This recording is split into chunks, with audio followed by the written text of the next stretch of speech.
Go! Ooh, did I scare you? Welcome to the Halloween episode. Welcome to the spooky episode of of the Brothers Game Podcast. Podcast. Whoa! That's right. We're recording this on October 31st, and it's the Brothers Game Podcast. That's and right. I'm Nicolai, your spooky host. And I'm Brian, your slightly less spooky host. Yeah, that sounds about right. Welcome to the show. Apologies to all you firsties out there who must watch it on the dot. We're gonna be a day late. I'm sorry. Yeah, We're not gonna. I just don't have time to edit between now and Brian, the end of the day. You have to stay tomorrow, till 3 a.m. tonight, editing and definitely posting will the not. podcast. Whatever, it's fine. We're here. This We're podcast doesn't vibing. make enough money for me to do that. Enough as in zero. In fact, it makes negative money. True. Anyway, so I'm going to say it right at the top. Go ahead and hit that like, hit that subscribe. That's right. Give Please us a download the download. podcast. Let's get our first sponsor here going, you know. Hey, I will say most podcasts are over by now. We've done this for years. We've been going a while. It's not going to slow down. We're at least going to keep this schedule, you know, give or take a day, missing a day. But We'll see what happens when your child is born. It's true. But we might miss one when I have a child, or we could do like a short episode, maybe even like a. or we'll just record like 4 at once. Yeah. We could pre-record. That's good. That's a thing podcasts do. I mean, that's what the professionals do. Right. And we are very professional. Absolutely. You can tell by how good we sound. Yes. Oh, whoa. Anyway, what's up, Ryan? What's up? So I was actually asking. oh, okay. Well, if you want to know what's up, Yeah. I mean, not what's down. I want to know what's up. okay. So we ceiling. we both completed the Pokédex in the Yes. in the The Teal Mask DLC. Teal Mask DLC. I did finally finish that Yeah. because I stopped playing Gen 6 and 7 for a second and got back to finishing Violet. Yes. It was good. I quite liked it. Yeah, I enjoyed it, and I'm looking forward to the next bit. Yeah, I hope I hope me and Kieran are friends again Yeah. by the end. I want to find that turtle thing. Yeah, Topolagos, whatever it's called. It's like turtle and Terra and archipelago, like Yeah. all mixed together. It's Like very hard. Galapagos Island. Yeah, Galapagos. Yeah. Anyway, So in But it's in addition Unova. to Sorry, it's really that, cool. yeah. So I've kept being in this slump where like I'm not ready to commit to a new game. yeah. But, I get that. So I just played Pokemon instead. Well, and so I felt like I was wasting my evenings with YouTube and Facebook and other For real. stupid stuff. So I finally played a game. You're like, that's it. I'm playing a real game. I played Fallout 3. Fallout 3. That is an old game, Brian. Yeah, I mean, quite a few of the games on my list are in my backlog are pretty old, Yeah. like the original Assassin's Creed. Yep. Yeah, That's awesome. I could tell someone, "Oh, I'm playing Assassin's Creed," and they're like, "Oh, like 5, 7? No, Oh, cool. Like the new first one? one." No. They're like, oh, yeah, Mirage. It's great. You're like, no. Yeah, no, that's No. I'm playing the 360. Yep. So- My 360 is getting more work. So, Fallout. This is your first Fallout game ever? This is my right? first Fallout Okay. game. I have really not enjoyed it that much, Yeah? frankly. I honestly, I don't even know if I'm gonna keep playing. So it is a first-person shooter with RPG elements, which there's a lot of them now. There didn't used to be. Mhm. It's one of the first, I think. But Yeah, I think so. So two games I don't hear compared very often for some reason are Borderlands and Fallout 3. I'm going to say they are very similar in my opinion Okay. for the following reasons. Yeah, I've never heard that in my life. Mechanics wise, very similar. Both are shooters with RPG elements. Right. So in that regard, very similar. Right. That makes sense. They both take place in wastelands. Yeah. It's just that one of them is on an alien planet and one of them is on Earth after a bunch of nukes go off. Nuclear war, yeah. Nuclear war. They both involve vaults. Nice. Only in Borderlands, you're trying to get into a treasure vault, and in Fallout, you were born and raised in a vault, and then you get out. Yeah. And go into the real world. Yeah. That's funny. And instead of fighting alien monsters, you just fight irradiated monsters. Yeah. You fight Godzillas and stuff. Yeah, but otherwise, it's pretty similar in a lot of ways. Interesting. There's a lot of things that will give you radiation poisoning because, everything is irradiated everywhere. Yeah, I know it's a pretty harsh game environmentally. Yeah. Like, so I was playing on the tough. lowest difficulty, and I'm still dying a lot. Yeah. So do you just not know how to play it, basically? That was part of it. Because I don't even know. I mostly know what I'm doing now, I think. Okay.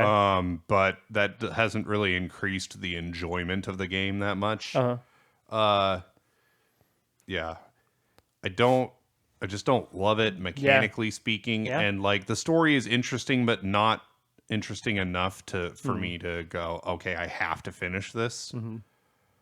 That's interesting because all you hear is incredible things about that game. Absolutely, yeah. And I think it's definitely one of those, if you played it when it first came out and have nostalgia for it, then it's better, Yeah. I'm sure that's part of it. Yeah. And none of this is to say that it's somehow an objectively bad game. I wouldn't go that far. I'm not like there's plenty of good games you don't enjoy. So yeah, exactly. Yeah. And games that are kind of garbage that I love. Yeah. So exactly. Yes, we're not game reviewers. We're just right. telling our I play what I opinions on like. it. Yeah. And so, I'm not sure I'm going to keep playing. If anybody listening is a big Fallout fan, because I know there's huge Fallout fans out there, I would love to hear in the comments or on Twitter at the Brothers G Pod, like, what is it that hooks you about it? Yeah. Like, is it the world? Is it the nostalgia of playing it back then? Like, stuff like that. I'd love to hear. I'd be somewhat interested in watching a Let's Play from somebody who has played it a bunch. Yeah, and like loves and just it or like something. watch them. See how they approach it. Yeah, that's interesting. I also hear, maybe give New Vegas a shot.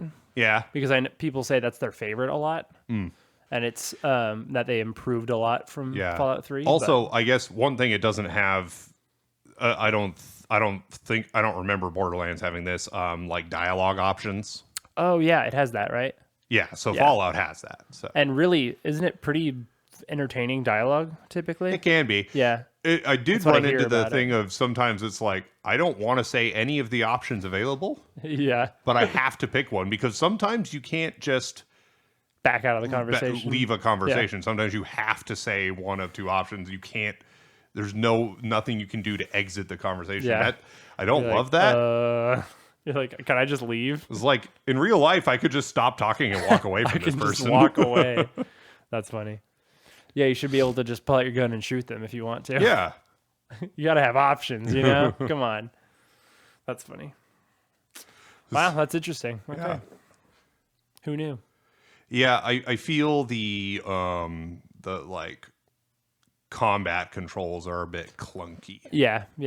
And I know that could be partially age, game. But also I didn't feel like Halo 2 was clunky, and Halo 2 is older. Feels amazing. So yeah, okay. So take that, Fallout fans. I'm just kidding. Yeah, just don't really care for it that much. Hey, it's not for everybody. Also, I didn't really care for any of the Borderlands games I've played. Yeah, you don't love Borderlands either, so. I don't know. Maybe that style of that genre in terms of gameplay just doesn't really work for me. Yeah. So even I would say I like Borderlands, especially 1 and 2. But anytime I go back, like the last couple times I went back and played 2 a little bit, I just got bored. Yeah. It's like you kill a bunch of stuff, and I'm like, so this is it, huh? I'm just killing a bunch of stuff. Mm-hmm. Like, yeah, I don't know. I kind of got over it. So I kind of get that. Yeah. That feeling. Because I tried to get into the first Borderlands game several times. Yeah. And I 2 is much better than 1. Yeah. But I've heard you say that before. Yeah. but it's still Borderlands, like at its core. So I mean, the gameplay is very I similar. think the only game I've played that's like a shooter with RPG elements that I really enjoyed was Mass Effect. Mass Effect, yeah, that's cool. Biggest difference there is it's a third-person shooter. Yeah. Well, although I think maybe you can do first-person perspective. I don't think I ever did, but I've always heard of it as a third person. So and by at default its core, it is. Yeah. Yeah, I haven't really played that many. I don't think I've played any other than Borderlands. So, I haven't played a lot of shooters in general, actually. Like, we've played a lot of Halo. Right. I've played Borderlands second most out of that. And then I've played a little bit of Call of Duty, like, way back in, like, the original Modern Warfare days. But that's it. Maybe an hour at most of Call of Duty. Yeah. I played a little bit of Counter-Strike for a bit. Oh, really? That's what I would play for fun because it's a very wacky kind of weird. Whichever one was on whichever one was on the 360. I don't remember which one that was, but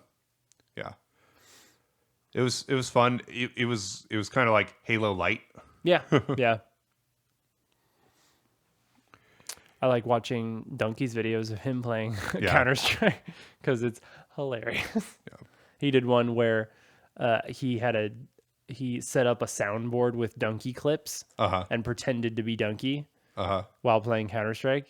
And they all were like, man, that's not even the real Donkey. And it was literally the real Donkey playing clips of Donkey to pretend to be himself. Amazing. Absolutely hilarious. Nice. So after I watched a game of a bunch of VTubers playing Age of Empires 2, wow, cringe. It made me want to play it a little more. So made you think. I know you've been telling me about castling and stuff lately. Well, so I've been trying to get better at the fast castle. Fast castle, which is just one of several meta strategies. Very briefly, what is that exactly? Yeah, so there are 4 ages, 4 technology ages. There is Dark Age, Feudal Age, Castle Age, Imperial Age. If you a lot of the time you want to get to Feudal Age quickly so that you can make archers or light cavalry, and you can do some early game harassing of your opponents to deny them early resources so that you get an advantage, and then you can kill them. But kill them. Yeah. But one strategy is the fast castle, where you actually stay in Dark Age a little bit longer and create some extra villagers so that you can more or less skip Feudal Age. Like, you go into Feudal Age and then immediately into Castle Age afterward. And that because once you hit Castle Age, you can build more town centers, you can build more castles, you can create Castle Age units like the Knight, and use that to win the game. Yeah. Fast castling is normally not a strategy you want to try on an open map. On an open map, you're leaving yourself vulnerable if you do that. So in general, it's something that's done on closed maps. Like, there's one called Black Forest, which is a super dense forest. Everybody's kind of in their own little alcove. And so there's only so many ways you can even get to your opponent's base.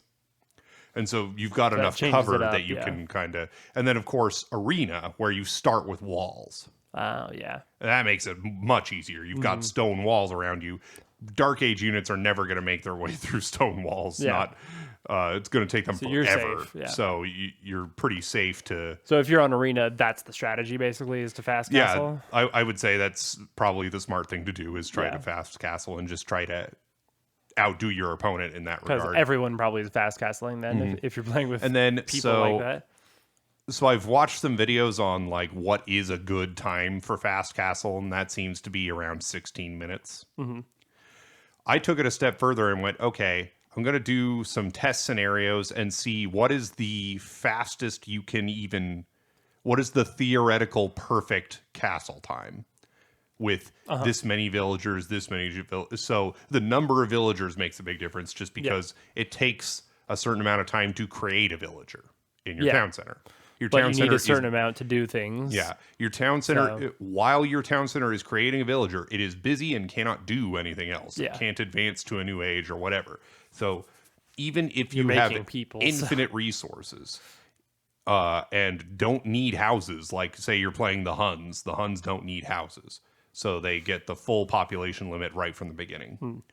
You don't need to do anything really except create villagers. Yeah. So so I set that up. I was Huns. I had not infinite, but like hugely high resources, so that wasn't a factor. And I just had my town center just create villagers and do nothing but that until I reached a certain number, and then immediately advance as soon as I made that last villager. And then in order to advance from first of all, the other thing you need to do to advance is create 2 Dark Age buildings to advance to feudal. Once you advance to feudal, you need 2 feudal age buildings to advance to castle, etc. So, and you need a certain amount of resources, but that's why in these test scenarios I started with high resources. Yeah. So while it's sitting there queuing up villagers, I'm building the 2 Dark Age buildings with the 3 starting villagers. And then I had it just, so I timed it with 27 villagers, 26, 25, 24, all the way down to 24, and just timed each one. And I think with 24 villagers, I was able to get down to like, I think it was under 15 minutes. But that's absolutely perfect. Right. That's if you had nothing to worry about, basically. And I found that every time you go up with 1 less villager, you get up 25 seconds earlier, roughly. But the fewer villagers you go up with, the fewer resources you have when you reach that age, which can be its own problem. So you got to balance that. Yep. Yeah. So I got to the point where I was consistently getting under 17 minutes fast castling, which I think, which for me is That's good. just fine. Yeah. I played a game. So me and Ben played a game online together against 2 moderate CPUs.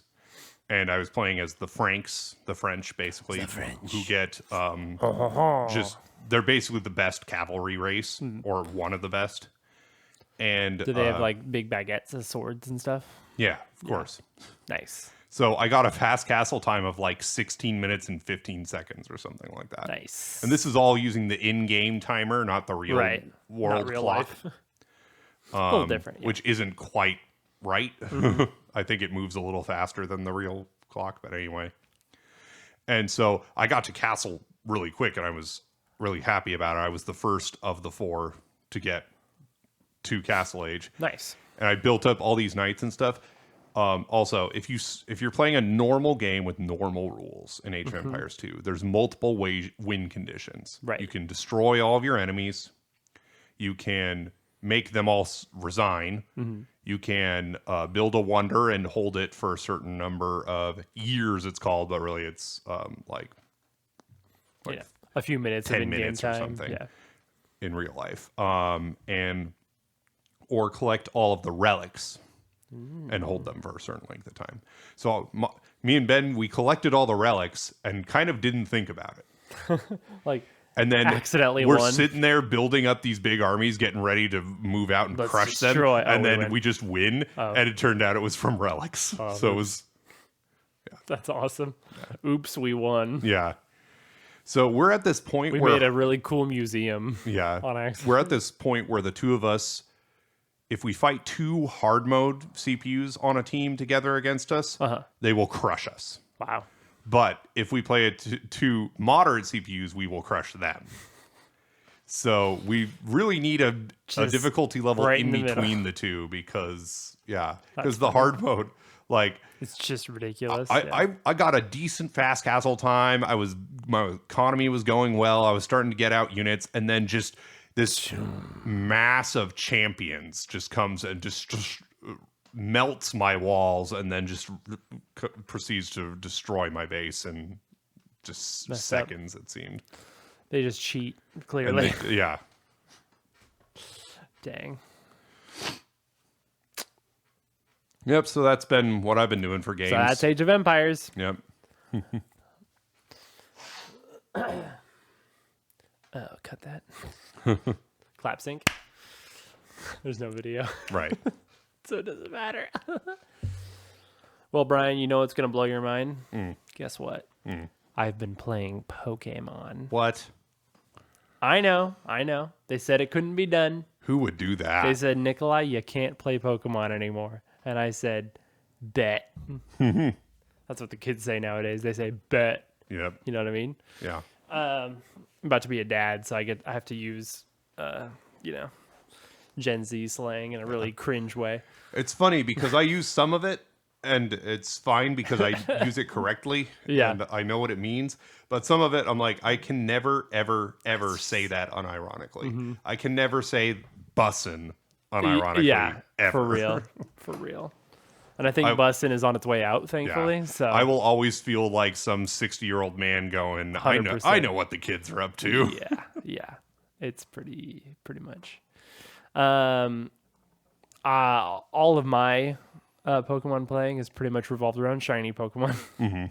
As you know, I'm pretty much just a shiny hunter now at this point. Yeah. It's just so fun. They're just so pretty and cool looking. Yeah. So I had some really good shiny finds while playing the Teal Mask. One of the most fun ones I posted to Twitter. I was looking for a Feebas, just a normal Feebas. And before I found a Feebas, I found a shiny Barboach in that little cave. Yeah. And well, it was actually kind of at the same time. So like I got in the battle with a Feebas, and then just to the left, I see a yellow Barboach. And I'm like, oh God, I gotta catch this Feebas really quick. And hopefully that doesn't run away. So I got that, which was nice. My other big ones were Mimikyu I got from a Mimikyu outbreak. And that's like a black and white, really cool one. And then the one I wanted most from the new DLC was Jangmo-O, the dragon from Sun and Moon, because it has a fantastic shiny where it scales and stuff are like bright pink. And so it's got this big pink heart on its head. Like, it's awesome. Makes me think of Kirby because of the pink and yellow. Yeah, it's very Kirby-ish looking. So I actually got 2 of those. I got one to keep as a Jangmo-O because it just looks so good. And then one I evolved all the way to Komo-O. So, yeah. So he's pretty cool. She, actually. But so I put her on my main team now. My Teal Mask team, basically. So yeah, that was fun. That was the big ones. So then I put down Scarlet and Violet.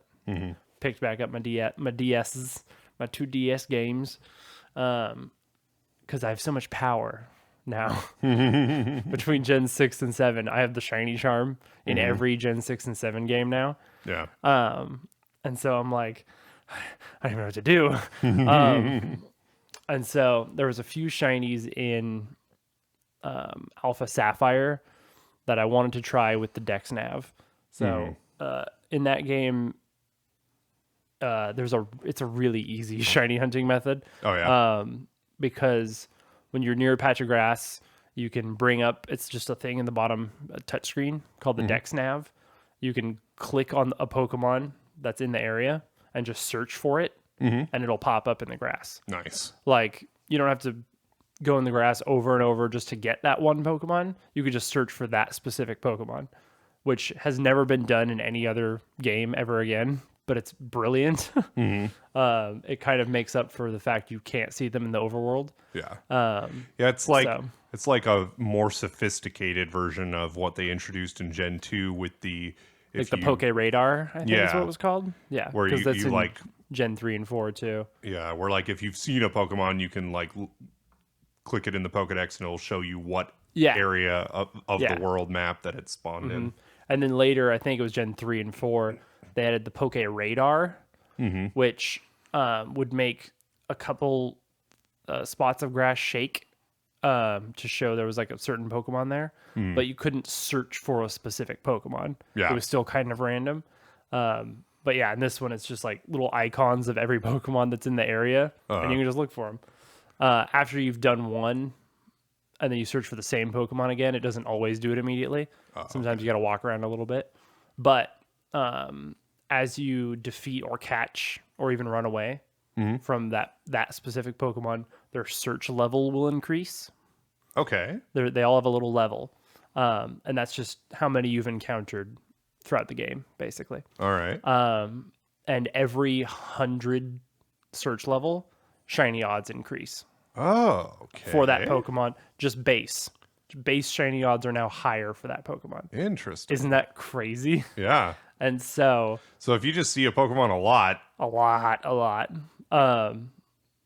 And so I have the shiny charm on top of it. So all those odds are doubled already.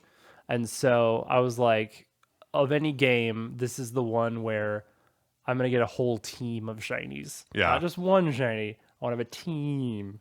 And so I picked, first of all, Pokemon that are in the game that can be found fairly easily through the Dex nav. And I decided I want them to be blue shinies. There's a lot of really good looking blue shinies. And so I have a mostly blue shiny team. Yeah. Some are a little purplish, some are whatever. They're blue, they're mostly blue. And so I started with Zorua. Because Zorua has one of the most beautiful shinies ever. Yeah. Zoroark's is good too, but Zorua's is like this bright teal blue that just looks fantastic. Yeah. And he's like the cutest little fox boy anyway. And so that's like on like the very first route in Alpha Sapphire, Zora was there. So so you can do chains of while you're doing the Dex nav. And that's if you like kill or if you defeat the Pokemon, then a chain will start. And when you search for them again, they're more likely to show up, basically. Yeah. So it doesn't really help that much with shiny odds. It just helps you encounter more of them more often. So it was nice to try to have a chain going. It's just not vital. And so I started doing it. I think it was under 300 search level. So I think it was 260 something. Okay. Is when I found a shiny Zorua. So really good. Like 200 is not bad at all. That was only like 2 nights worth of shiny hunting. Like, and that's, it's great to just watch videos or whatever while you're doing that. And so I got that, and that's beautiful. I actually brought my 3DS with me so that I could show you. So that you can remember all 6. Yeah, exactly. I will say, spoilers, I have all 6 now. So this is my Zoroark. You can see he's a little purplish now when he evolves. Yeah, I see. But it's really nice. I mean, the colors are really sweet, I think. So that's Zoroark. I caught them all in Premier Balls, too. Really, really proud of that. Yeah. They all match. It's fantastic. I still wish you could just change the balls. After you've caught them, just change them to... For real. Yeah. So after that, I had a few in mind. And so I chose Routes. Because that's a classic blue, really good shiny. And I have that, but only in Scarlet and Violet. And to me, that like doesn't count. Yeah. Because shinies are too easy in that game, basically. Yeah. And so between that, I also wanted to look for a Cottony. Because although Cottony's shiny is like orange, Whimsicott's is blue. So, and I've always wanted to use a Whimsicott because I've never used it. Yeah. And it has the ability Prankster. Are you aware of that ability? Yeah. So it's, for those who don't know, it makes all status moves have an extra priority in battle. Yeah. So, so moves like quick attack, stuff like that have an extra priority, so they go first. Prankster makes it so all status moves have priority. Right. It's absolutely insane. So like I'm talking Leech Seed, Toxic. Like you can do some insane moves and they hit first no matter what. So it's awesome. It's a really good utility Pokemon. And so I thought that would be fun. So I did, I kind of went back and forth on the two because they were in nearby routes and I didn't want to get bored of doing one or the other sort of. And Whimsicott was what I found first because that only took 160 instead of 260. Nice. So Cottony, I should say.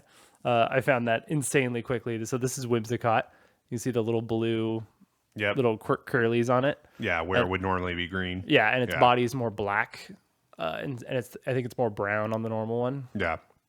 Anyway, it's insanely cute. Yeah, I love that. So that was good. And then routes took a little longer. That was more like 340, I think. Okay. So just another like 100 encounters.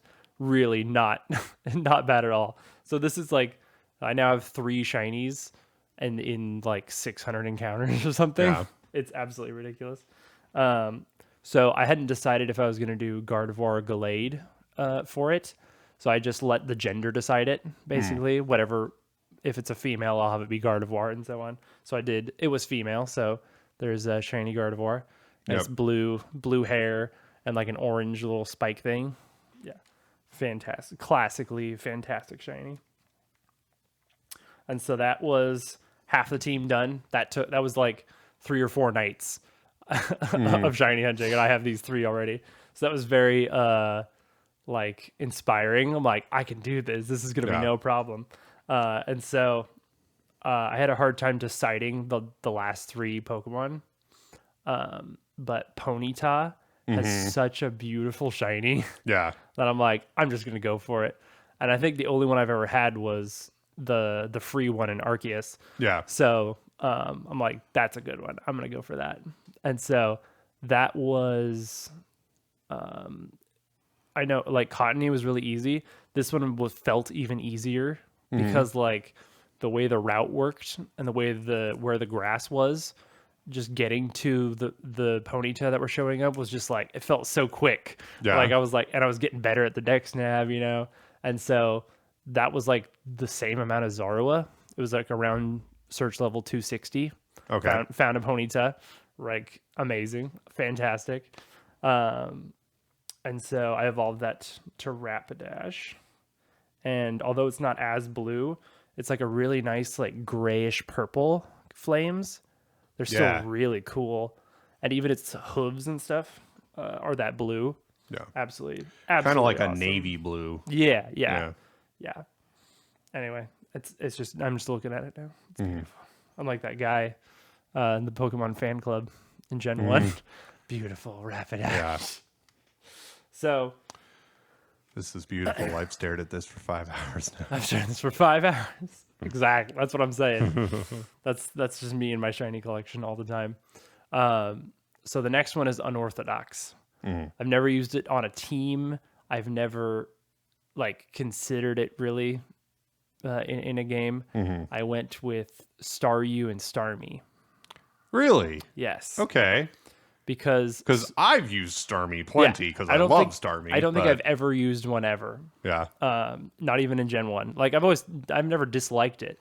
But I don't know. It never ended up on my team. I always used like just other water types, I guess. Yeah. You know, like would use same with Golduck. I never used Golduck, you know? Yeah. Like I'd use a Cloyster and a Lapras all the time, but yeah. It's funny. Golduck has become one of my more used Pokemon as gens have gone on because it's like in every gen it seems, for real. And it's just a good all around water type, and actually good shiny too. Yeah, it's got a nice like deep blue with like a red. His bill's all red. Looks good. So the reason I chose Starmie is because its shiny is insanely gorgeous. Yeah. Like Staryu's is fine. It's like it's a much lighter color, and then its gem is blue. Its little jewel, which was pretty cool. This one took longer than the previous ones combined. Okay, and here's the thing about the Dex Nav: when you're doing it in grass, the Pokemon show up and a little square of grass shakes, and you sneak on over and you attack it. If you're dex nabbing in the water, surfing, the Pokemon jumps around. It's here for a little bit and then disappears, and it's over here for a little bit and then disappears. And going slow on Lapras is very difficult. You got to like barely move the stick to like inch towards it.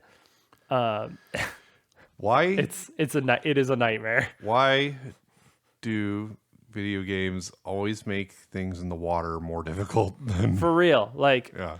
Could you have not like I wish I could just push a button to go slow, or like if there has to be. I wish need there a was slow just a go better badge from way. Paper I need the Mario. slow go badge. That's exactly. It's 0 BP. It's free. It's amazing. Yeah. I did not have the slow go badge. And if you get a chain of more than 5, the Pokemon starts moving faster. Oh, great. Like and then disappearing, running away faster, and breaking your chain. And so every 5 or so, I had to like run around more and to get it to search and actually show up. So not only was it like I was at 890 something search level when I found the shiny Staryu, but it took like twice as long to get up to that too because of all the faffing around you have to do in the water. Like I by far missed more Staryus than any other Pokemon too, and those could have been shiny. So who knows, you know?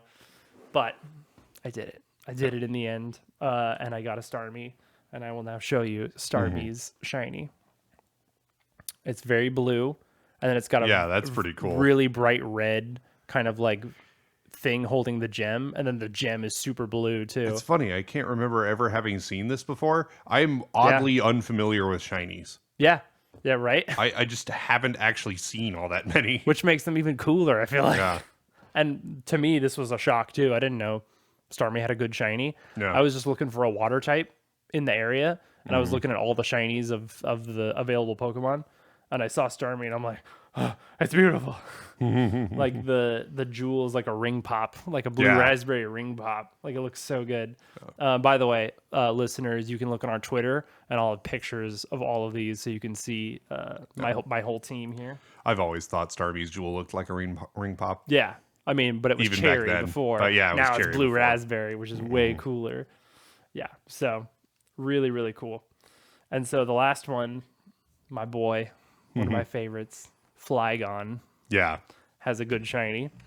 I do have one already in Sword and Shield, but getting them in these games is much harder. So I thought it would be fun. I feel kind of lame having Gardevoir and Flygon, because they're sort of just go-to Pokemon for me. But still, getting shiny forms of them is special. So I would show you my Flygon, but it's still a Vibrava right now because I'm still training them up. I'm also EV training them right now. But I will show you a picture of shiny Flygon. It has really nice blue accents and some yellow accents as well, or orange. It's absolutely beautiful. I really like the blue accents. I think that works really well with it. Yeah.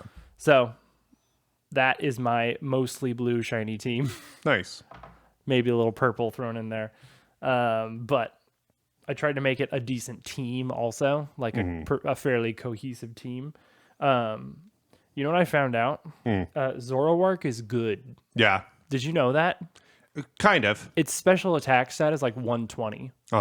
I did not know that. I thought it was just like a shtick like a gimmick Pokemon with the illusion thing. I used but Zoroark in, I think, a Gen 5 playthrough. Okay. I think it's a Gen 5 Pokemon. Yeah. I always forget what gen it's from, but I think it is Gen 5. But yeah, I was shocked. Like his Dark Pulse hits so hard. It's insane. I also love going in, like I'll have Gardevoir or something in the back, which is Psychic. So the opponent will use a Dark type move on me. And I'm like, you idiot. You don't even know that I'm Dark, and that's not effective at all, you dork. Yeah, the fact that Zoroark shows up as your other Pokemon on your team was always threw me for a loop a little bit. It works too. Yeah. Like it's fun. I think one time an enemy trainer was using a Zoroark disguised as something else, and I hit it thinking I wasn't super effective at hitting it, and then I was. But you were. Like, oh. Like he used like a fighting type or something. Yeah, like, that's awesome. Whoops, I killed you a lot faster than I intended to do. And he's like, how did he read me? How did he know it was a Zoroark? Hey, this guy's incredible. Yep. And you're just unaware. You're like a slowpoke. Yep. Yeah, that's awesome. So that's my shiny team. It's absolutely gorgeous. Again, I'll post pictures to our Twitter with those. So that's been very fun. Yeah. And so I've been EV training them a little bit, just going for really basic, like special attack for the special attackers, attack for the other ones, and then speed for all of them. Yeah. Just maxing out those two. So yeah, and then I'm gonna train them up and then take on like rematch the Elite Four in this game and just try to like use them a little bit, try to flex them. So that'll be fun. I'm now in a dilemma too because I don't know if you heard that they're going to be shutting down the sort of connectivity of the Pokemon Bank servers, which is not surprising, unfortunately. I mean, Wii U and 3DS are almost retro now. Yeah. Technically. And so they're going to be shutting down all communications for the 3DS. So like Wonder Trade isn't going to work anymore and stuff like that. So technically you can still use Pokemon Bank. Yeah. You can still store Pokemon there, but you can't transfer them up to Pokemon Home anymore. They won't be connected anymore. And so I'm now in the dilemma of what do I want to move to modern consoles and what do I want to have just stay on their respective games. Yeah. And so I've been thinking about that. I'm pretty sure my main living decks I'm just going to keep in Gen 6. I'm just going to leave that and let that be my sort of 3DS era living decks. But my like big shiny collection, like the big cool legitimate ones like Prince, obviously, the Kyurem, the Kyurem that I did 29,000 attempts on. I kind of want to bring that up and have it with me in newer games. Same with like the Ho-Oh I got in Heart Gold. And so I'm thinking about which ones, because like I don't want to feel like I've lost them because they're stuck in previous games. Maybe I want to use them in future games. So we'll see. We'll see what I decide there.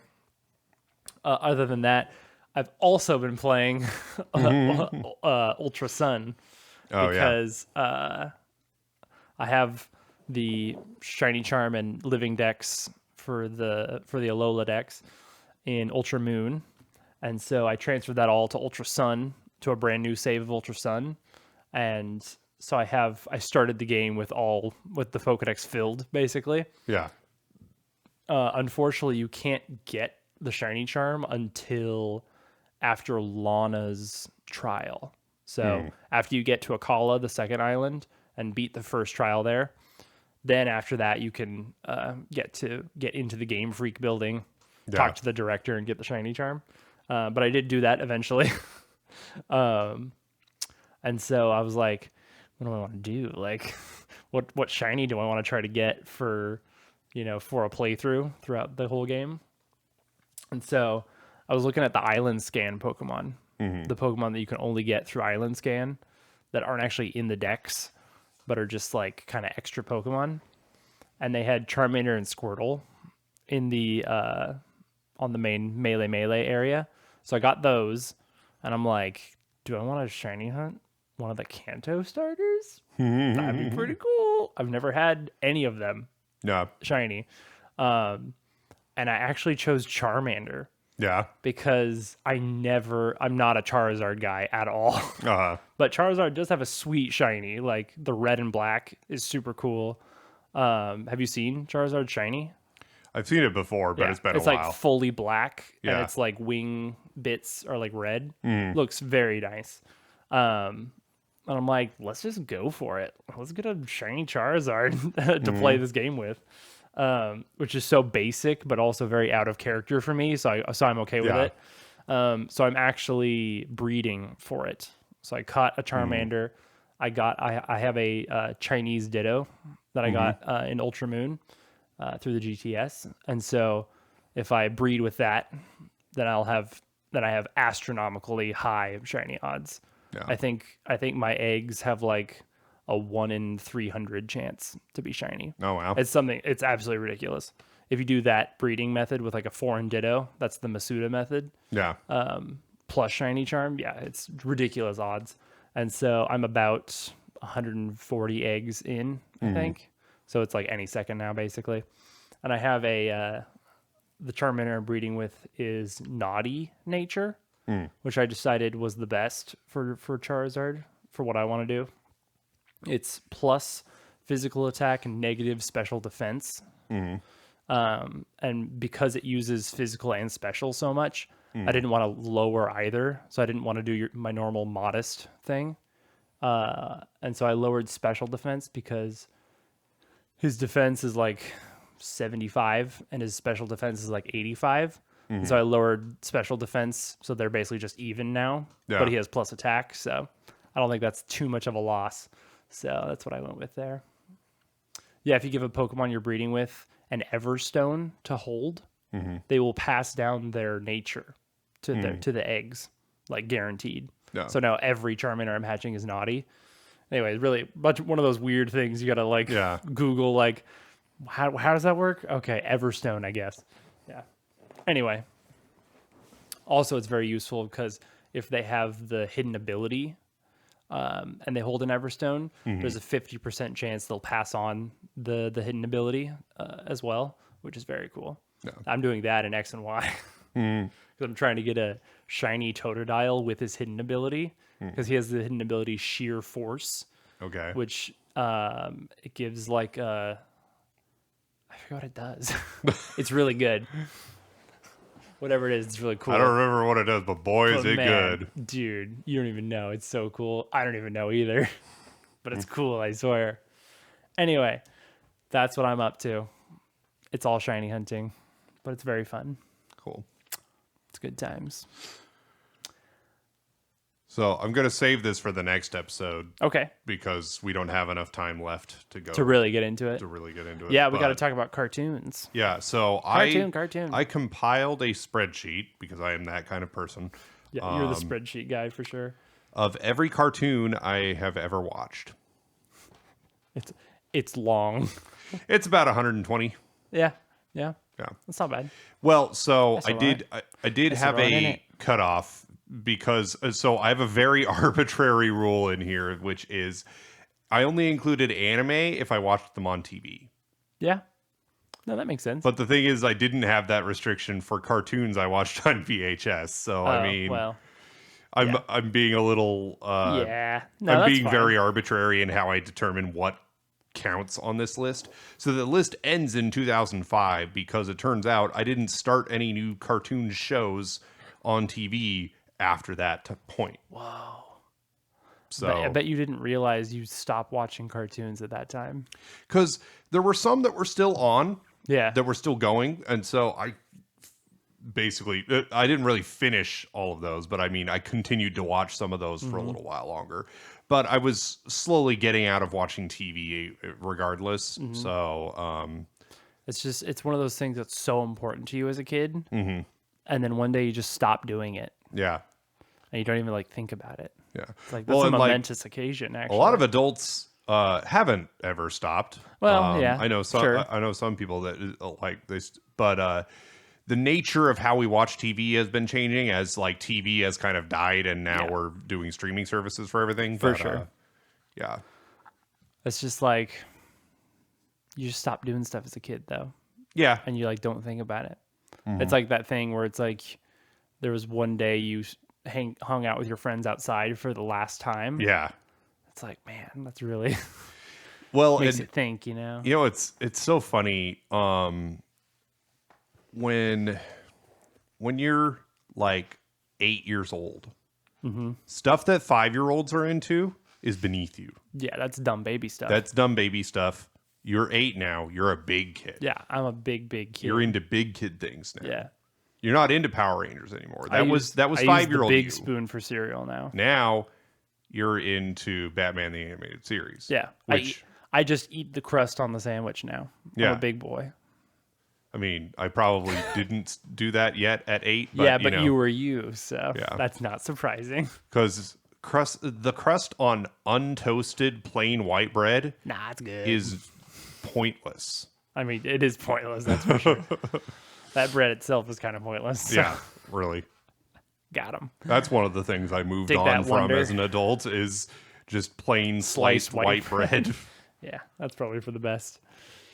When for pretty cheap, buy just a French or Italian loaf from a bakery, Like a better place, much better place. Yeah.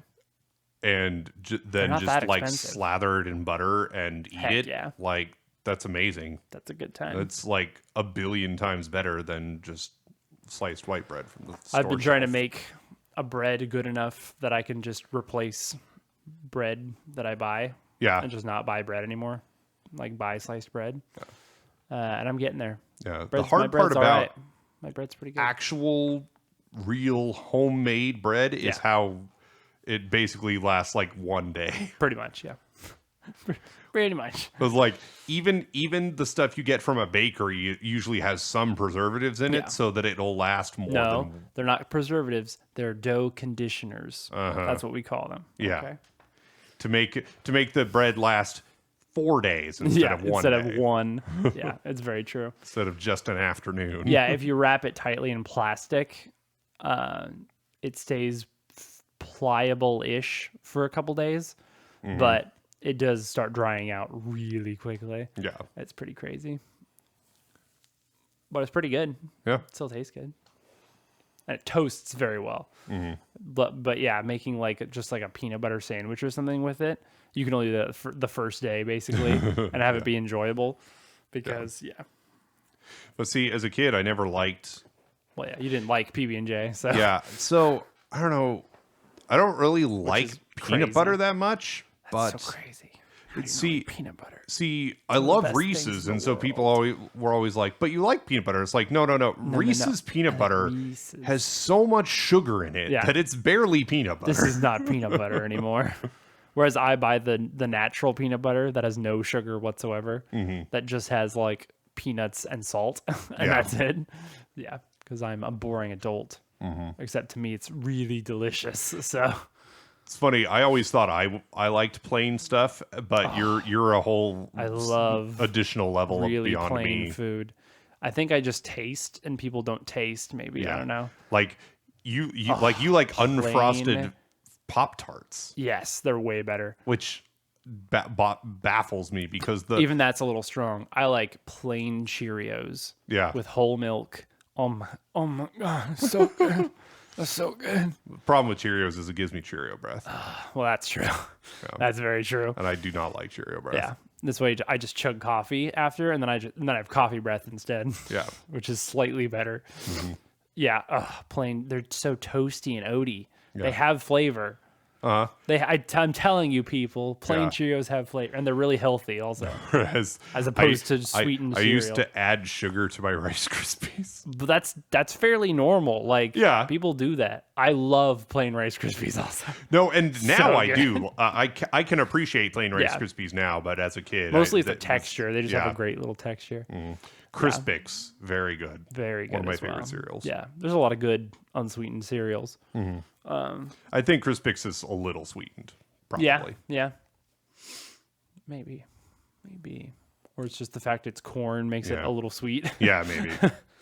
Yeah, that's why I like Cheerios specifically, is because it's oats. Yeah. It's like one of the healthiest grains you can get. If it's good enough for babies, it's good enough for me. You know what I'm saying?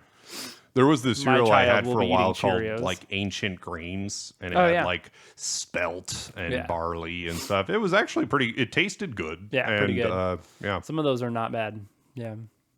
So, I make this granola for work because, I'm a caterer, baker person. And it's super good. Like, I'm super happy with how this granola came out. Like, it's sweet, it's buttery, it's like super good. And I was using flaxseed meal. You've heard of flaxseed, yes? So I used it for health reasons. Like, it's very healthy protein.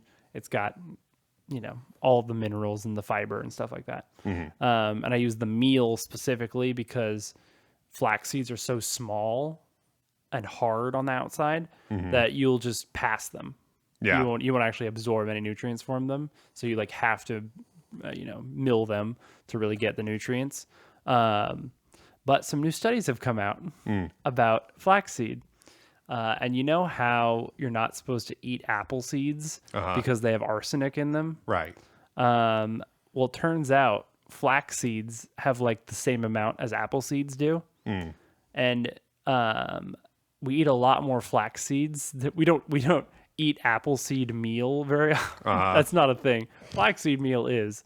You're getting the maximum amount possible out of it, and so again, these are fairly low levels, but the concern is they don't have any data yet because they haven't really studied it that far yet. But the concern is little amounts habitually. Yeah. So if I was eating my granola with that in it every single day for years, that could have detrimental effects. Absolutely. Yeah. You're like microdosing poison, basically. Yeah. And instead of it being like the Princess Bride, where you can defeat somebody in a battle of wits, immunity to it. It's not like that. Yeah. So very interesting. I'm not trying to scare people on a flaxseed meal, but definitely, keep that in mind. So I tried replacing it with chia seeds, which are also healthy, but they're too small, and they kind of sink to the bottom of the bag. They don't stick as well to everything, even though it's all like honey and butter and stuff, and it should be sticky. Yeah, it's not. And it kind of looks unattractive. Yeah, because it's like little black specks everywhere. So it looks like bugs almost. Like there's little ants on your granola or something. So I'm looking into other things. I might just for now replace it with more oat bran. Yeah. Because I know that's fine. But we'll see. Anyway, that was my food little rabbit trail. You're welcome. Yeah. I think about food a lot because I cook and do that for a living. Sorry. I pinched my finger real good. I work so purple. I work in a server room, and we have these drawers that in the rack, and there's a very, very small gap. And when I'm working with a piece of equipment and I get a little frustrated, I can kind of manhandle it a little bit. Well, and so I manhandled it in a way that got my finger in just the right spot, that it just pinched it between two heavy pieces of metal. Like it just got caught? Yeah. Yeah. And I just slammed my finger into this tiny little gap. And so I have one of the worst bruises I've ever had. It's very purple on your little middle finger there. It doesn't really hurt anymore, That's but good. It looks interesting. Yeah. I mean, it hasn't gotten worse looking, which is a good sign. That means it's not like continuing to hemorrhage or anything. Yeah. But yeah, it was pretty gnarly. We went bowling tonight, and it's like, well, this is a finger that I would normally put in the hole of the bowling ball, but that ain't gonna work. So instead, I just kind of threw the ball through it, which actually I bowled better than I sometimes do. So hey, that second game I broke. Might be a technique that I continue. I broke 100, so I was happy with that. Yeah, because we are not good bowlers. No. Yeah. It's so funny. Not too long ago, I was bowling, and I played one game where I got over 100, which is great for me. That's about as good as I ever do. That always feels good. And then the very next game, I got like 40 something. It was one of my worst games ever. Yeah. But average. That was your average, Yeah. Normal average. But my average went from 90 to 70 when I. That's awesome. Was part of the bowling league. So. We just played a game of Wingspan recently as well. That was fun. And I crushed you. You won. Yeah, that's upsetting a little bit. It's one of those. So it's one of these games that I didn't really. I kind of didn't like, just so you know. Even. Yeah. But part of it was because I didn't understand how to win. Yeah. And so once I figured out how to win, now I do good. It's just now it's good. The same thing happened with Catan. Oh yeah. I did terrible at Catan for years, and then one day I just kind of figured out how it worked, and now I'm like first or second place almost every time I play. Yeah, for sure. I like that game with Keith, our brother-in-law, because one of us always wins and he never wins. Yeah, and that's just a fun time, Yeah. Anyway, I love. My wife is starting to play games now. Yeah, mostly because we're having children. And she wants to play games with them. Yeah. And have that be like a fun family thing. And so she's trying to get into it. She just didn't grow up with board games much. And so it didn't make sense to her. Like, why would we play a game? What a waste of time. But she did really well in Wingspan as well. And so that's fun. Yeah. It is talk about Keith. It is fun to beat somebody who is very competitive. Exactly. I think that's what it is, because we aren't that competitive. Yeah. Especially compared to a lot of people who play games like that. But he is. Yeah. And I think that's why it's fun to beat him. Yeah. Because he cares like I'm so only much. Competitive in that I want to win and I try to win. Yeah, exactly. But that's about it. But not in like a furious way at all. And like I'm not upset if I lose. Like, and the thing is so I used to be a little more competitive. But once I realized that I just kind of suck at a lot of things. And that I'm never going to be like the best in the world at anything. Just accept that you suck and it's fine.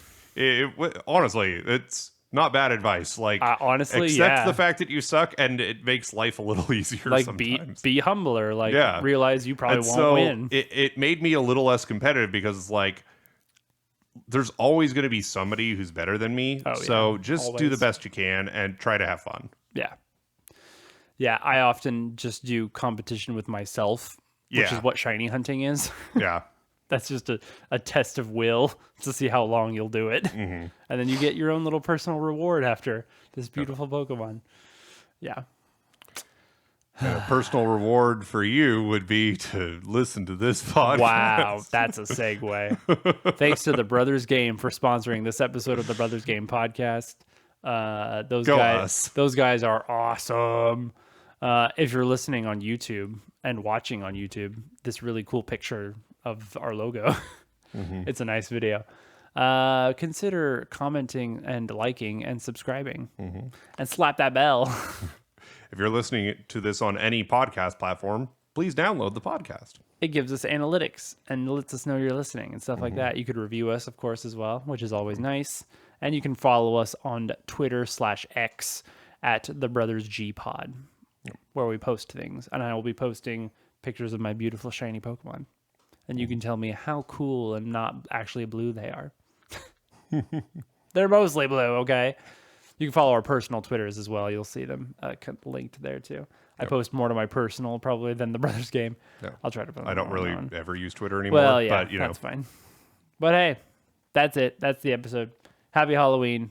It's November now. Good night, everybody. It's almost Christmas.